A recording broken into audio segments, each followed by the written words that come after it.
negara Eropa ini kan rata mengizinkan LGBT dan kumpul kebo. Bahkan ada kontrak kumpul kebo, itu ada kontraknya. Coba kalau tetanggamu LGBT, kamu rugi nggak? Enggak. Kalau tetanggamu kumpul kebo, enggak. Kamu nggak rugi apa-apa. Jadi lebih baik LGBT dan kumpul kebo daripada Islam. Tapi kalau Anda jadi Islam, ada nggak yang dirugikan? Banyak. Ketika Anda jadi Islam, yang dirugikan itu yang bukan Islam. Karena memang Islam ini bangsa dan biadab. La ilaha illallah Muhammadun Rasulullah alaihi salatullah wa alihi wal ahibba. Bismillahirrahmanirrahim. Assalamualaikum warahmatullahi wabarakatuh. Alhamdulillahilladzi khalaqal mauta wal hayata liyabluwakum ayyukum ahsanu amala wa huwal azizul ghafur. Salatan wa salaman ala nabiyina Muhammad sallallahu alaihi wasallam alladzi qad hamalan nas minadh dhulumati ilan nur minal jahiliyah ilal islamiyah. Alhamdulillah sahabat, Allah masih mengizinkan kita untuk berjumpa kembali pada kesempatan yang mulia ini dan masih dalam bulan suci Ramadan, yaitu bulan paling mulia. Baik sahabat, tidak bosan-bosannya saya ingatkan kepada para sahabat untuk menonton video ini sampai dengan tuntas sahabat, karena konten kita kerap kali membicarakan mengenai akidah dan perbandingan agama. Saya khawatir terjadi kesalahpahaman di kalangan sahabat seandainya menonton sepenggal-penggal atau bagian tertentu saja. Semoga Allah menjaga iman kita sampai akhir hayat dan kita diwafatkan dalam keadaan husnul khotimah. Amin ya rabbal alamin. Terus dukung channel dakwah ini dengan cara klik tombol subscribe, like, komen, dan share sahabat. Dengan cara mensubscribe, dengan cara men-like, dengan cara men-share, sahabat sudah ambil bagian dalam membentengi umat dari pemurtadan. Semoga Allah membalas kebaikan sahabat bagi yang sudah subscribe dengan balasan kebaikan berlipat ganda. Amin ya rabbal alamin. Baik sahabat, konten kita kali ini sahabat, kita akan mengklarifikasi dan kita akan bisa kita katakan meluruskan pemahaman-pemahaman yang sesat dari bisa kita katakan nih orang yang non muslim sahabat ya, atau kafir sahabat ya. Jadi si bapak kafir ini mengatakan bahwasanya Islam itu biadab. Na'udzubillah sahabat. Kemudian dia mengatakan Islam itu berpuasa dapat menyusahkan orang, merugikan orang. Padahal kita yang berpuasa, tapi kenapa orang lain yang rugi? Na'udzubillah summa na'udzubillah sahabat. Ini merupakan fitnah-fitnah yang tidak memiliki bukti kredibel sahabat. Dan kemudian dia mengatakan zina atau kumpul kebo itu tidak merugikan orang lain. Kemudian LGBT atau homoseksual itu tidak merugikan orang lain. Na'udzubillah summa na'udzubillah sahabat. Ini merupakan kecacatan cara berpikir sahabat ya. Ini di luar dari kategori akal sehat. Mungkin ini akal cacat. Na'udzubillah summa na'udzubillah. Semoga Allah menjaga iman kita sahabat. Baik sahabat, sebelum kita komentari lebih jauh, langsung saja kita melihat cuplikan videonya. Kemudian langsung kita komentari dan kita luruskan sahabat. Baik, ini dia cuplikan videonya. Sebentar ya. Ini ada bilang di suatu negara ya, negara Eropa ini kan rata mengizinkan LGBT dan kumpul kebo. Bahkan ada kontrak kumpul kebo, itu ada kontraknya ya. Apakah itu ada yang dirugikan ketika ada yang jadi LGBT itu? Apakah Anda yang ada yang dirugikan ketika tetangga Anda LGBT atau kumpul kebo? Ada nggak yang dirugikan? Tapi kalau Anda jadi Islam, ada nggak yang dirugikan? Banyak. Ketika Anda jadi Islam, yang dirugikan itu yang bukan Islam. Karena memang Islam ini bangsa dan biadab. Puasa saja bikin susah kita, ya kan? Kamu nggak makan aja, bikin susah kita yang makan, gitu loh. Kita disuruh nggak makan juga, kan bangsa biadab. Tapi coba kalau tetanggamu LGBT, kamu rugi nggak? Enggak. Kalau tetanggamu kumpul kebo, enggak. Kamu nggak rugi apa-apa. Jadi lebih baik LGBT dan kumpul kebo daripada Islam, sebetulnya. Benar nggak? Lihat di negara-negara yang mengizinkan LGBT dan kumpul kebo, pasti lebih maju daripada negara-negara Islam. Lebih maju. Apakah saya mendukung LGBT dan kumpul kebo? Tidak. Tetapi saya tidak membenci mereka, dan itu adalah hak mereka untuk mereka mau melakukan itu atau tidak. Tapi kita nggak boleh ganggu mereka. Kita boleh ingatkan mereka, tetapi bukan mengganggu terus malah membuli mereka, nggak boleh. Karena ada banyak faktor yang kita nggak tahu. Dia waktu kecil diperkosa, sehingga dia punya obsesi yang berbeda, bisa belok pemikirannya, ya kan? Yang kumpul kebo misalnya, dia trauma dengan banyak pernikahan, dengan segala macam, sehingga dia nggak mau menikah misalnya. Ada banyak sekali. Yang kesalahannya adalah kesalahan dari kita orang-orang yang mengaku beragama, yang tidak mengajarkan atau tidak memberi teladan yang benar, malah ngoprak-ngoprak kayak kalian orang Islam bangsat, ya kan? Kalian yang puasa, orang lain suruh susah demi kalian. Nah, itu lebih merugikan daripada LGBT dan kumpul kebo.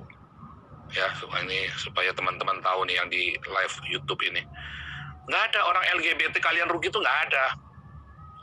Orang kumpul kebo terus kalian rugi, tetangganya rugi, nggak ada. Yang ada kalian puasa, orang lain pada rugi karena disuruh tutup. Kalian jadi Islam, gereja dibom. Itu yang ada. Ya kebudayaan dirusak gara-gara kalian Islam. Padahal Islam disebarkan dengan wayang, sekarang wayangnya dilarang. Ya, udah lumpingnya dilarang. Nah, itu yang rugi. Oh, saya mendukung Nabi? Oh, enggak. Saya orang percaya dengan Tuhan Yesus, kita tidak boleh memanggil trans begitu. Tapi kita nggak berhak untuk melarang-larang orang. Nggak ada haknya. Kita boleh nasihati, kita boleh ingatkan, tetapi kita nggak boleh ngelarang-larang orang, apalagi sampai ngeludahin begitu. Hanya Islam aja yang begitu ya, di seluruh dunia itu cuma Islam aja yang melakukannya. Gitu ya. Baik sahabat, kita sudah mendengarkan fitnah bapak kafir ini sahabat ya. Ketika dia mengatakan bahwasanya Islam itu biadab, na'udzubillah summa na'udzubillah sahabat. Dan dia tidak bisa memberikan bukti yang kredibel sahabat ya. Kita yang berpuasa, dia yang lapar sahabat. Ini cukup aneh ini sahabat ya. Kita tidak mendapatkan logika yang sehat di sini sahabat ya. Saya pribadi sahabat tidak pernah tersindir apabila ada orang yang tidak berpuasa makan di depan saya, itu saya tidak pernah tersindir sahabat. Silakan aja, itu hak dia sahabat. Dia tidak diajarkan untuk berpuasa seperti kita di bulan Ramadan. Dia makan di depan kita, it's okay, nggak masalah sahabat ya. Itu merupakan bentuk toleransi sahabat. Dan kita pun tidak memaksa mereka untuk tahan lapar. Siapa yang memaksa mereka untuk tahan lapar sahabat? Kalau mereka merasa lapar di siang hari, kenapa mereka tidak menyiapkan stok makanan? Ini kalah dari seekor semut. Semut menyiapkan stok makanan untuk menghadapi musim dingin sahabat. Begitu juga dengan hewan-hewan tertentu yang ada di musim dingin. Mereka menyiapkan makanan di musim hangat untuk menghadapi musim dingin yang berbulan-bulan. Ini masa kalah dari seekor tupai. Mereka tidak bisa menyiapkan stok makanan di siang hari apabila mereka memang tidak dianjurkan untuk berpuasa. Memang tidak diwajibkan kepada mereka sahabat. Allah berfirman dalam Al-Quran, Ya ayyuhalladzina amanu. Ketika Allah memanggil na'amanu, yaitu orang-orang yang beriman. Jadi yang diwajibkan berpuasa itu hanya kepada orang-orang yang beriman. Kutiba alaikumusiyam kama kutiba alal ladzina min qablikum la'allakum tattaqun. Yaitu yang diwajibkan berpuasa itu hanya orang-orang beriman. Orang-orang murtad, orang-orang kafir itu tidak diwajibkan. Gak masalah mereka makan. Saya pribadi tidak pernah tersindir apabila mereka makan di depan saya. Saya tidak pernah tersindir sahabat.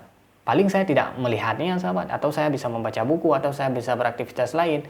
Yang intinya saya tidak mungkin dan saya tidak berhak untuk melarang dia untuk berhenti makan dan mengikuti saya untuk berpuasa. Itu tidak memiliki hak. Malah kalau misalkan saya melakukan demikian, itu dilarang dalam agama sahabat. Dalam Al-Quran Allah jelas mengatakan la ikraha fiddin. Tidak ada paksaan untuk memeluk agama, apalagi menjalankan syariat agama kita. Na'udzubillah sahabat. Jadi demikian sahabat ya.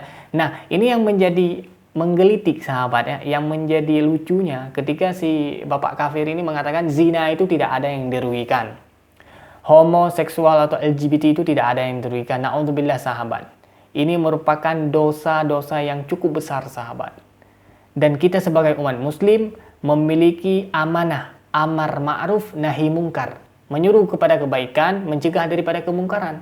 Karena apabila kita tidak mencegah kemungkaran yang terjadi di daerah kita, maka itu dapat mengundang laknat Allah dan murkanya Allah. Itu dapat mengundang bencana sahabat. Ini yang kita khawatirkan. Logikanya seperti ini sahabat. Kita menaiki sebuah perahu. Ada seseorang yang memang bandel, bejat bisa kita katakan. Dia mencoba untuk mengorek-ngorek lambung perahu. Lambung kapal bisa kita katakan. Dia mengorek untuk membocorkan lambung kapal. Apakah kita tidak bisa mencegahnya atau tidak harus mencegahnya? Sedangkan kalau misalkan kapal itu tenggelam, seluruh awak dan isi kapal akan tenggelam semua. Tentu yang melakukan kesalahan satu orang. Tapi yang menjadi korban seluruhnya sahabat. Inilah logika aturan yang Allah berikan kepada kita sebagai umat muslim untuk mencegah kemungkaran. Seandainya sudah datang laknat Allah, murka Allah, bencana dari Allah, seluruhnya akan binasa. Contoh sahabat, saya pribadi orang Aceh. Pada tahun 2004, terjadi tsunami yang memang dikategorikan sebagai bencana terbesar di seluruh dunia. Dalam tempo setengah hari sahabat, bukan satu hari ya, setengah hari, menewaskan atau mewafatkan 200.000 orang lebih yang ada di Aceh pada saat itu. Tepatnya ya di Banda Aceh, di pusat kota sahabat. Dan meluluh lantakkan bangunan yang ada di daerah tersebut. Jadi yang ingin saya katakan sahabat, apakah seluruh warga Aceh, seluruh rakyat Aceh itu bermaksiat? Tidak sahabat. Pada saat itu hanya sebagian sahabat. Sebagian masyarakat yang bandel, yang memang tidak taat kepada aturan Allah. Mungkin ada beberapa orang yang non-muslim yang masuk, mereka berdiskotik, konon katanya di pinggir pantai, mereka beria-ria sahabat, joget, dugem di pinggir pantai. Kemudian tibalah pada hari Ahad pada saat itu, Allah menaikkan air bah yang cukup besar yang disebut dengan tsunami sahabat. Yang meluluh lantakkan tidak hanya orang-orang tersebut, tidak hanya kelompok-kelompok tersebut yang Allah binasakan, tapi seluruh yang ada di daerah tersebut sahabat. Inilah logikanya ketika ada seseorang atau sekelompok orang yang membuat kerusakan, kita berhak untuk melarangnya, mencegahnya sahabat, supaya tidak dibinasakan semuanya. Begitulah perhatiannya Islam terhadap kemaslahatan, kebaikan pada diri kita dan daerah kita sahabat. Jadi kalau misalkan kita katakan zina atau kumpul kebo atau homoseksual itu tidak memiliki faktor merugikan, ini sangat salah sahabat. Ini si bapak kafir ini mengatakan zina tidak merugikan bagi diri dia, itu karena salah satu keluarga dia belum pernah terjadi korban zina. Hamil di luar nikah sahabat. Itu yang pening itu kan keluarganya sahabat, keluarga si anak gadisnya sahabat. Kalau misalkan terjadi hamil di luar nikah, ini merupakan bencana-bencana sahabat apabila memang zina itu terjadi pada keluarga kita. Dan anak zina ini sahabat tidak diakui nasabnya kembali kepada si bapak, meskipun laki-laki tersebut menikahi perempuan yang dia zinahi sahabat. Ini tidak diakui nasabnya kepada bapak, dan anak zina ini sahabat tidak mendapatkan harta warisan sahabat. Sungguh disayangkan, si anak ini rugi sahabat, sangat-sangat dirugikan sahabat. Kemudian kita tinjau dari segi bahasa sahabat, kata zina ini sahabat merupakan sempit, yaitu menyempitkan hati sahabat. Jadi orang-orang yang zina itu dia sempit hatinya, dia gelisah, terhindar dari kesuksesan yang baik, terhindar dari perasaan bahagia, dan dapat menghancurkan hubungan harmonis dia apabila dia sudah berkeluarga. Tentu sangat banyak kalangan-kalangan yang dirugikan dari faktor zina ini. Makanya Allah berkata, la taqrabuz zina, jangan engkau dekati zina. Dekat aja nggak boleh sahabat, apalagi kita melakukan coblos. Na'udzubillah summa na'udzubillah sahabat. Kemudian LGBT atau gay sahabat, ini merupakan penyimpangan seksual sahabat. Padahal Allah berkata sahabat, Zuyina linnasi hubbus syahwatin minan nisa. Allah menghiasi cinta atau kecenderungan syahwat kepada wanita. Ini artinya laki-laki itu pelampiasan syahwatnya kepada wanita melalui pernikahan.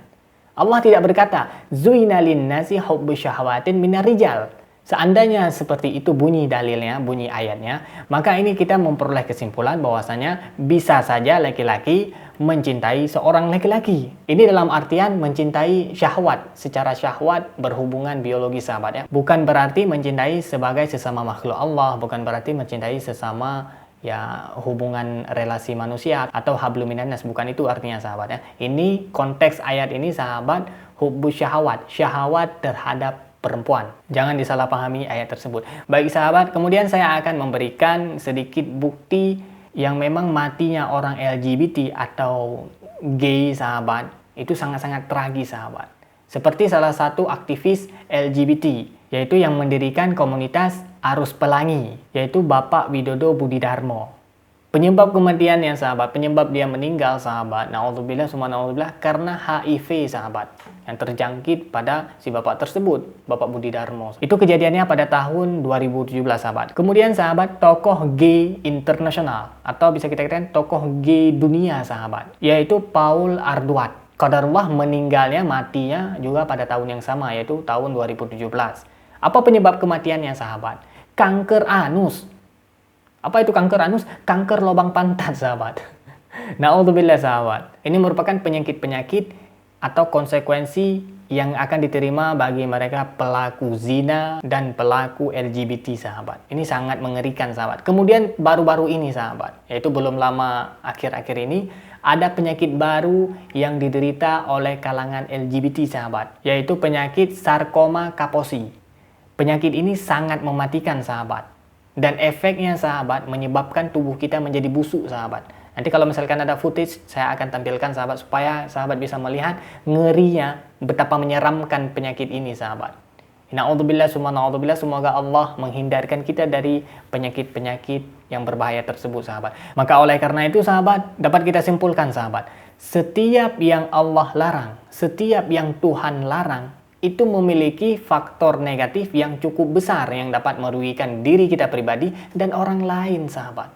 Bagaimana mungkin setiap yang dilarang oleh Allah tidak memiliki efek yang negatif? Pasti memiliki mudarat atau efek yang negatif. Yang dihalalkan oleh Allah pasti memiliki manfaat untuk kita pribadi dan orang lain. Yang diharamkan atau yang dilarang oleh Allah memiliki efek yang merugikan bagi diri kita pribadi dan orang lain, sahabat. Ini memang sudah sangat jelas dan itu merupakan sunnatullah, sahabat. Baik, sahabat, demikian yang dapat saya sampaikan, sahabat. Yang baik datangnya dari Allah Subhanahu wa taala, yang salah, yang khilaf murni dari keterbatasan ilmu saya. Mohon diperbaiki, maaf, dan saya mohon ampun kepada Allah Subhanahu wa taala. Terus dukung channel dakwah ini dengan cara klik tombol subscribe, like, komen, dan share, sahabat. Dengan cara subscribe, dengan cara like, dengan cara share, sahabat sudah ambil bagian dalam membentengi umat dari pemurtadan. Semoga Allah membalas kebaikan sahabat bagi yang sudah subscribe dengan balasan kebaikan berlipat ganda. Amin ya rabbal alamin. Terima kasih bagi yang sudah menonton. Hadanallah wa iyyakum ajma'in. Akhirul kalam. Wassalamualaikum warahmatullahi wabarakatuh.